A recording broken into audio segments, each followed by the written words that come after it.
Good morning to dear student. Welcome to AVME online classes.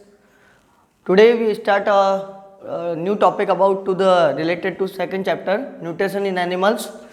Now we have completed the what is the nutrition process, how does the digestion completed into the human beings. So we have already discussed about to the what are the parts of alimentary canal, which are the associative glands, so which is helpful for the help in the digestion, completely digestion. We have already completed. Now we are discussing about to the nutrition in the other kinds of animals also. अब हम लोग दूसरे animals के भी बारे में पढ़ेंगे. Humans के बारे में हम लोगों ने पढ़ लिया बच्चों. अब हम लोग दूसरे एनिमल्स के बारे में भी पढ़ेंगे कि दूसरे एनिमल्स में डाइजेशन कैसे होता है या उनमें न्यूट्रिशन का मोड कैसे होता है. आप लोगों ने जनरली काऊ, बफेलो, गॉट वगैरह को देखा होगा. ये एनिमल्स ऐसे होते हैं जो एक बार में कहीं पर भी जाके ग्रास वगैरह को या कोई चपाती वगैरह रोटी वगैरह होती है तो उनको एक बार में जाकर ये ईटिंग कर लेते हैं. जनरली ये हर्बीवोरस होते हैं क्योंकि ये ग्रास को खाते हैं. So these are called the herbivorous. इनको हर्बीवोरस एनिमल्स भी कहा जाता है. ठीक है ना. ये मीट वगैरह नहीं खाते, ये हर्बीवोरस होते हैं. तो ये हर्बीवोरस क्या करते हैं बच्चों कि ये जाके हर्ब्स को खा लेते हैं. जो भी इनको मिलता है ये उनको एक बार तो सैलो कर देते हैं, फिर उसके बाद में ये जाकर रेस्ट टाइम में वापस से वही फूड को रीसैलोइड करते हैं. रीसैलोइड का मतलब ये होता है एक बार उन्होंने ले लिया, वो सैलोइंग हो गया, अंदर चला गया, उसके बाद में रीसैलोइंग हो गया, मतलब वापस से स्टोमक के अंदर इनके 4 चैम्बर होते हैं, 4 चैम्बर होते हैं, उनमें से वापस से रीगेन होता है और मुंह में वापस से वो फूड जो होगा वो आ जाएगा. ठीक है ना. और वो कर्ड फॉर्म में होता है, लिक्विड सेमी लिक्विड जिसको बोला सकता है, कर्ड है ना, उस फॉर्म में होता है. और फिर ये धीरे धीरे बैठ के उसको क्या करता है, च्यूइंग करता है. आप लोगों ने कभी हॉर्स को या काऊ को देखा होगा, वो मुंह चलाती रहती है ना. वो मुंह क्यों चलाती रहती है, उसका ये प्रोसेस है. कुदरत ने, नेचर ने उसको ये दिया हुआ है, इस वजह से ऐसा काम होता है. तो आज का जो टॉपिक होगा बच्चों, फोकस करना, आज का जो मेन टॉपिक है और कॉन्सेंट्रेट करना है, be concentrate on the this kinds of the animals, जैसे लाइक काऊ, बफेलो, जो भी ये आप लोगों के ग्रास ईटिंग्स एनिमल्स हो गए, जिनको हम लोग नॉर्मली दूसरी लैंग्वेज में रूमिनेंट्स भी बोल सकते हैं. क्या बोल सकते हैं बच्चों? रूमिनेंट्स. तो ग्रास ईटर्स एनिमल्स या ग्रास ईटिंग एनिमल्स को या हर्बीवोरस को हम लोग क्या बोलते हैं? रूमिनेंट्स. ये क्यों बोलते हैं मैं उसके पीछे रीजन भी बताऊंगा आप लोगों को, डोंट वरी. ओके. आज का जो टॉपिक होगा सॉरी आज का जो टॉपिक होगा वो किस पर कॉन्सेंट्रेट करना है? Nutrition and digestion in the ruminants. Human वाला हम लोगों ने कर लिया. अगर नहीं भी आप लोगों को मालूम है, नई वीडियो आप लोगों के पास में है, तो मेरा खुद का चैनल है, उस पर मेरे वीडियोस अपलोडेड है, आप लोग चाहो तो देख सकते हो. ठीक है ना. मेरे नाम से ही चल रहा है. तो देखो, आज हम लोगों को पढ़ना है कि न्यूट्रिशन और डाइजेशन रूमिनेंट्स में कैसा होता है या ग्रास ईटिंग एनिमल्स में कैसा होगा. फिर हमारा लास्ट टॉपिक रहेगा कि हम लोग फीडिंग पढ़ेंगे या न्यूट्रिशन पढ़ेंगे अमोइबा में, जो यूनिसेलुलर होता है. ये तो फिर भी मल्टी सेलुलर है, हमारी तरह मल्टी सेलुलर होते हैं, यानी कि ये ऑर्गेनिज्म ऐसे है जो कि मोर देन 1 सेल से मिलकर बनते हैं. साइटोप्लाज्मा होता है, न्यूक्लियस होता है, न्यूक्लियर मेम्ब्रेन होता है, ठीक है ना, और टिश्यू होते हैं, बहुत सारे ऑर्गन्स भी होते हैं. तो आज हम लोगों को इसके बारे में पढ़ना है. मैं जनरली आप लोगों को यहाँ पर आप लोगों को दिमाग पर रखना बच्चों, आप लोगों को माइंड में एक चीज़ रखनी है कि हम लोग जनरली काऊ के बारे में बात करेंगे. हालांकि सारे ही आ जाएंगे, लेकिन हम लोग फोकस हमारा किस पर रहेगा? काऊ. अब जनरली माइंड में एक काऊ को लेकर चलना. रूमिनेंट्स एनिमल्स को हम लोग क्या बोलते हैं? ग्रास ईटिंग एनिमल्स भी बोलते हैं या हर्बीवोरस एनिमल्स भी बोलते हैं. एग्जाम्पल मैंने आप लोगों के आगे लिख दिए, cow, goat, buffalo, horse, ETC. Okay. अब इनमें डाइजेस्टिव सिस्टम जो होता है, जैसे हम लोगों ने ह्यूमन बॉडी में पढ़ा था, ह्यूमन बॉडी में बकल कैविटी होती है, ये ओरल कैविटी जिसको बोलते हैं, फिर ये फूड पाइप होता है जिसको इसोफेगस बोलते हैं, फिर जाकर ये बैग लाइक स्ट्रक्चर होता है, स्टोमक होता है, फिर स्मॉल इंटेस्टाइन होती है, फिर लार्ज इंटेस्टाइन होती है. स्टोमक को सपोर्ट करने के लिए ऊपर और नीचे की तरफ, ऊपर लीवर, नीचे पैंक्रियाज आ जाता है. हम लोगों ने ये ह्यूमन बॉडी में पढ़ा था. सेम ऐसा ही ये भी मल्टी सेलुलर ऑर्गेनिज्म है, इनमें भी बहुत सारे ऑर्गन्स हेल्प करेंगे. तो इनमें डाइजेस्टिव सिस्टम में हेल्प करने वाला कौन से ट्रैक्ट हो गए, वो तो देखो. यहाँ जो न्यूट्रिशन होगा, ये न्यूट्रिशन क्या करता है? जनरली ये खाते किसको है? ग्रास को खाते हैं. अब ये ग्रास इनका न्यूट्रिएंट है. अब ये ग्रास के न्यूट्रिएंट को लेकर जाएंगे, देखो कहाँ पर? माउथ से, यानी इनका बकल कैविटी से स्टार्ट होगा. इनमें भी बकल कैविटी होती है, मैंने लिखा नहीं है सॉरी, इनमें भी बकल कैविटी होती है, इनमें माउथ होता है और बड़े बड़े टीथ होते हैं. ये टीथ से इनका फूड जाता है इसोफेगस, इसको बोल जाता है फूड पाइप. अब जनरली इनमें फूड पाइप इस तरह से होती है, हॉरिजॉन्टल वे में होती है, वर्टिकल वे में नहीं होती है. अपने वर्टिकल वे में, उनमें कैसा होता है? हॉरिजॉन्टल वे में होता है. इसोफेगस को फूड पाइप भी बोलते हैं. अब ये इसोफेगस से फूड जैसे ही आगे की तरफ पास होगा तो ये एक सेक लाइक स्ट्रक्चर में चला जाएगा जिसको स्टोमक बोला जाता है। क्या बोला जाता है बच्चों? स्टोमक। ये सेक लाइक स्ट्रक्चर होता है, इसके 4 कंपोनेंट्स होते हैं, या आप लोग बोल सकते हो कि इस स्टोमक को रूमिनेंट्स में 4 चैम्बर में बांटा हुआ है। 4 चैम्बर यानी कि 4 रूम हो गए इनके स्टोमक के। सबसे पहले रूम को क्या बोलेंगे? रूमेन। सेकंड वाले रूम को बोला जाता है रेटिकुलम। थर्ड वाले रूम को बोला जाता है ओमेसम। और फोर्थ वाले रूम को या चैम्बर को बोला जाता है एबोमेसम। क्या बोला जाता है? मैं अगेन रिपीट कर देता हूँ। रूमेन फर्स्ट चैम्बर का नाम हो गया। पहले फूड इसमें आएगा, फिर उसके बाद में रेटिकुलम में जाएगा, रेटिकुलम से ओमेसम में जाएगा और ओमेसम से एबोमेसम में जाएगा। ये क्यों होता है? क्योंकि एक्चुअली इनके स्टोमक में बहुत सारे हेल्पफुल बैक्टीरियाज प्रेजेंट होते हैं। ये बैक्टीरिया क्या करते हैं, जितने भी ये ग्रास होती है, इस ग्रास के अंदर जो सेलुलोज होती है उसको डिकम्पोज कर देते हैं और बदले में इनको एनर्जी देते हैं। तो ये कंपोनेंट अलग अलग फंक्शन परफॉर्म करते हैं, ठीक है ना। I hope you understand. अब जैसे इन 4 चैम्बर का काम कंप्लीट हो गया, अब फूड आगे की तरफ कहाँ चला जाता है? एब्जॉर्प्शन के लिए स्मॉल इंटेस्टाइन में। बच्चों मैंने आपको बताया था स्मॉल इंटेस्टाइन जनरली क्या काम करती है? एब्जॉर्प्शन का काम करती है। अब यहाँ पर जितना भी था वो एब्जॉर्प्शन का काम हो जाएगा, और एब्जॉर्प्शन जैसे ही हो जाएगा, सारे न्यूट्रन को एब्जॉर्ब कर लिया जाएगा, तो जो भी वाटर और वाटर के मॉलिक्यूल्स होंगे वो लार्ज साइड में चले जाएंगे और वहाँ पर उनका भी एसिमिलेशन हो जाएगा। यानी कि कहने का मतलब ये हो गया कि लार्ज साइड का काम जो होता है वो एसिमिलेशन करने का होता है। अब उसके बाद में जो अनडाइजेस्टेड या जो इनके वेस्ट समझ लीजिए वो रिगार्ड हो जाएंगे, एक्सक्रीट हो जाएंगे थ्रू ऑफ एनस, यानी स्पोर से उनका यूरिन और उनके अनडाइजेस्टेड फूड जो कि सेमी सॉलिड फॉर्म में होता है, हालांकि ये और भी ज़्यादा स्मेलफुल होता है, ऑर्डरफुल होता है, वो एनस के थ्रू बाहर आ जाता है regularly time to time. Okay, अब आगे ध्यान से सुनना बच्चों। मैंने रूमेन के बारे में लिखा है। रूमेन एक्चुअली होता क्या है? Rumen is a part of stomach and it is a sac like structure. इसका कैसा स्ट्रक्चर होता है? सेक। अब सेक से आप लोगों को समझ नहीं आए तो आप लोग समझ लीजिए एक बैग होता है, थिक बैग होता है, या आप लोग बोरा समझ लीजिए जिसमें गेहूं वगैरह रखे जाते हैं, देखा होगा आप लोगों ने वो वाला। अब इसका लोकेशन क्या होता है आप लोगों को मालूम चाहिए, प्रेजेंट कहाँ होता है? तो देखो ये इसोफेगस है जिसको हम लोग फूड पाइप बोलते हैं, और ये स्मॉल इंटेस्टाइन है। एक्चुअली ये पार्ट तो स्टोमक का ही है, तो ये प्रेजेंट कहाँ होगा? फूड पाइप और स्मॉल इंटेस्टाइन के बीच में प्रेजेंट होता है। तो मैंने यहाँ पर लिखा हुआ लोकेशन फाउंड, BW का मतलब होता है between food pipe and small intestine. I hope it is clear. These animals do not chew their the food and instead they swallow it।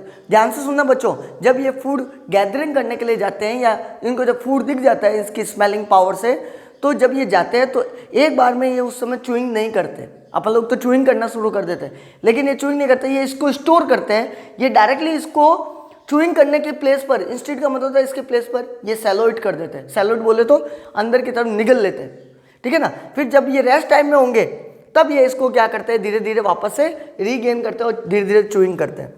The partially digested food is the stored in the rumen. अब क्या होता है यहाँ पर इनका काम start हो जाता है। जैसे ही ये रूमेन में आया, रूमेन्स के बाद में पास हो जाएगा रेटिकुलम, रेटिकुलम से ओमेसम और ओमेसम से एबोमेसम में पास हो जाएगा। तो यहाँ पर जो पार्सली डाइजेस्टेड फूड होगा वो स्टोर्ड रहता है रूमेन में। ध्यान से सुनना, यानी कि ये इसके साथ में हेल्प करेंगे, अगेन फूड वापस से रूमेन में ही आएगा। और जो फूड एबोमेसम से रूमेन में आया है उसको कर्ड बोला जाता है। क्या बोला जाता है बच्चों? कर्ड। मैंने यहाँ पर लिखा हुआ है कर्ड। एक्चुअली ये कर्ड सेमी लिक्विड फॉर्म में हो जाता है जिसमें से सारा काम हो गया, सारे चैम्बर ने अपना अपना फंक्शन कर दिया। अब वापस से यहाँ पर आ जाएगा और ये वापस से किसको दे देगा? स्टोमक से इसोफेगस से वापस बकल कैविटी में आ जाएगा। यानी इसमें 2 टाइम में फूड का एक्सचेंज होता है। एक बार तो वन वे आने का हो गया, फिर वापस एबोमेसम से काम हो गया तो वापस से जाने का काम हो गया। I hope it is clear. अच्छा, रूमिनेशन का मतलब मैं आप लोगों को बता देता हूँ। रूमिनेशन का मतलब क्या होता है? इस प्रोसेस को एक्चुअली ये यहाँ से यहाँ जाना फिर वापस से यहाँ आना, इस अल्टर प्रोसेस को ही क्या कहा जाता है? रूमिनेशन। तो रूमिनेंट्स है इस प्रोसेस को कर रहे हैं, इसलिए इसका नाम क्या हो गया? Rumination. The cud return to the mouth. अब देखो जो कर्ड जो था वो माउथ में वापस से आ जाता है, बकल कैविटी में वापस से आ जाता है, and they start the chewing slowly. This process is called rumination. अब बच्चों इसमें होता क्या है जनरली, ये जो बैक्टीरिया जो मैंने आपको बताए थे, ये बैक्टीरिया स्टोमक में, जैसे अपने स्टोमक में क्या प्रेजेंट होता है? HCl। Very good. अपने स्टोमक में कौन सा प्रेजेंट होता है? HCl, हाइड्रोक्लोरिक एसिड, जो कि अनवांटेडली जितने भी जम्स होते हैं या हार्मफुल बैक्टीरियाज होते हैं उसको किल करता है, इवन ये लोहे तक को भी गला देता है। वैसे ही स्टोमक के अंदर, रूमिनेंट्स के स्टोमक के अंदर या ग्रास ईटर्स के स्टोमक के अंदर बैक्टीरियाज प्रेजेंट होते हैं। ये बैक्टीरिया क्या करते हैं, इनको हेल्पफुल करते हैं, क्योंकि ग्रास नॉर्मली अपन लोग नहीं खा सकते लेकिन ये लोग खा सकते हैं। और ये बैक्टीरियाज क्या करते हैं कि इसको ओलम्पेड्स या आप लोग बोल दो इसके सेलुलोज को डिकम्पोज कर देते हैं, और डिकम्पोज करने के बाद में इसको एनर्जी में कन्वर्ट कर देते हैं, जिसकी वजह से इनकी लाइफ चलती है और इनको काम करने की ताकत मिल जाती है। I hope it is clear. एक बार इसको नोट आउट कर लीजिए फटाफट से जल्दी से। Thank you.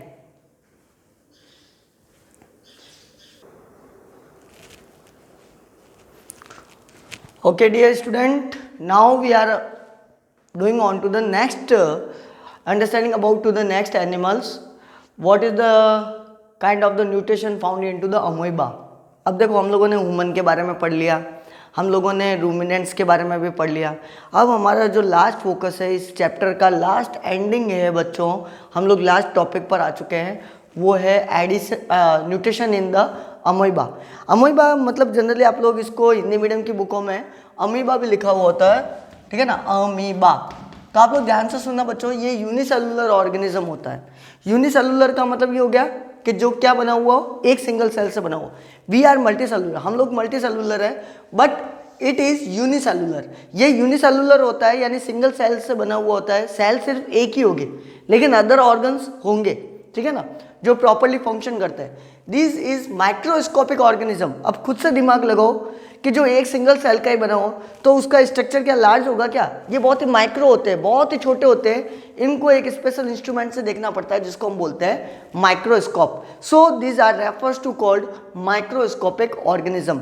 ऐसे ऑर्गेनिज्म को हम लोग क्या कह देते हैं? माइक्रोस्कोपिक ऑर्गेनिज्म कह लेते हैं। कोई डरने वाली बात नहीं बच्चों, बहुत ईजी जाएगा।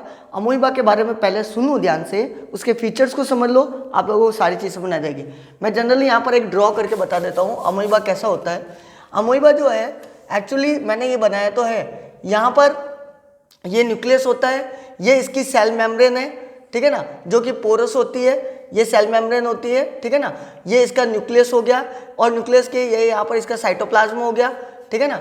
और फिर उसके बाद में साइटोप्लाज्म के बाद में यहाँ पर ये होते हैं फूड वैक्यूल्स। छोटे छोटे होते हैं लेकिन डेंस होते हैं। डेंस का मतलब होता है कि इसकी डेंसिटी ज़्यादा होती है, यानी इनमें कुछ ना कुछ लिक्विड भरा हुआ होता है, ठीक है ना।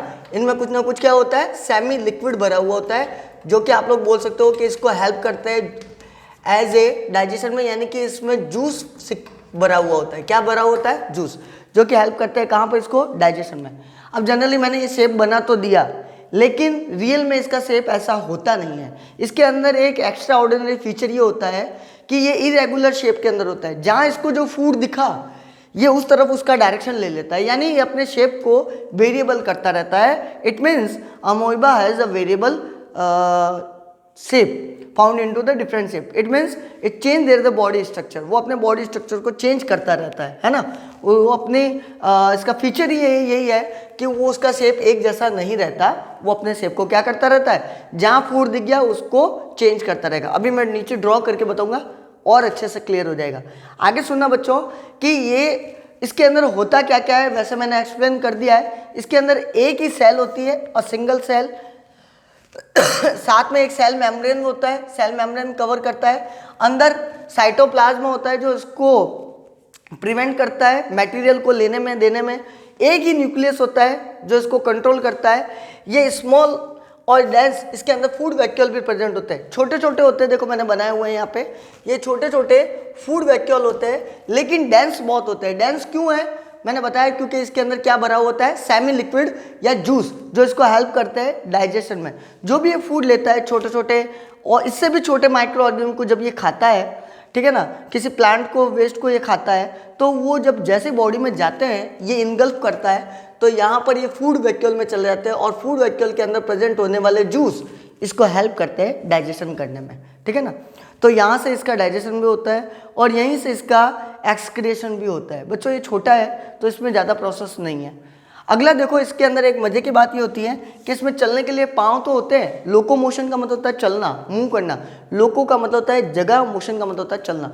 एक जगह से दूसरी जगह चलने के लिए पाँव तो होते हैं लेकिन पाँव सच्चे नहीं हैं। ट्रू नहीं है, फॉल्स फीट होते हैं, दिखते ही नहीं है। अब ये खुद ही नहीं दिखता है, खुद ही ये माइक्रोस्कोपिक है, तो सोचो इसके पाँव कहाँ से दिखाई देंगे। इनके पाँव बहुत ही छोटे छोटे होते हैं, बहुत ही छोटे छोटे, ठीक है ना। तो ये बहुत ही छोटे छोटे पाँव होते हैं, तो दिखते नहीं है, तो इसलिए इनको बोला जाता है फॉल्स फीट, जिसको ऑर्डिनरी लैंग्वेज में आप लोग फॉल्स को साइंटिफिक लैंग्वेज में सूडो बोलते हो। क्या बोलते हो? फॉल्स को सूडो। और पोडिया का मतलब होता है लेग। पोडिया का मतलब क्या होता है? Podium means leg. ओके, तो इनमें झूठे पाँव होते हैं या बहुत ही छोटे पाँव होते हैं जो आपको दिखते नहीं, विजिबल नहीं हो सकते।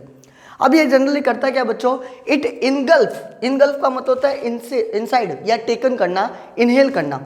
इट इनहेल या engulf the food in and food stored in the food vacuole. जैसे ये फूड को लेगा, देखो यहाँ पर जैसे मैं सपोज करो ये इसका मैं फूड बना देता हूँ, किसका? अमोइबा का। ये इसका फूड हो गया, ठीक है ना, और ये अमोइबा आ गया। जैसे इसको पता चला ये अमोइबा आ गया, ये इसको क्या करेगा? इसको इनगल्फ करने की कोशिश करेगा। यानी ये इसको देखो चारों तरफ से देखो कैप्चर कर रहा है, पकड़ने की कोशिश कर रहा है। ये इसका न्यूक्लियस हो गया और ये इसके अंदर फूड वैक्यूल हो गए, है ना। ये इसको इनगल्फ करेगा, चारों तरफ से बाउंड्री बनाने की कोशिश करेगा। अब यहाँ पर ये इनगल्फ कर दिया, ये तो हो गया इनगल्फ, ठीक है। ये इसको ले लिया, इनटेक करना, इसको आप बोल दो इनटेक करना, ठीक है ना, ले लिया। अब क्या होगा?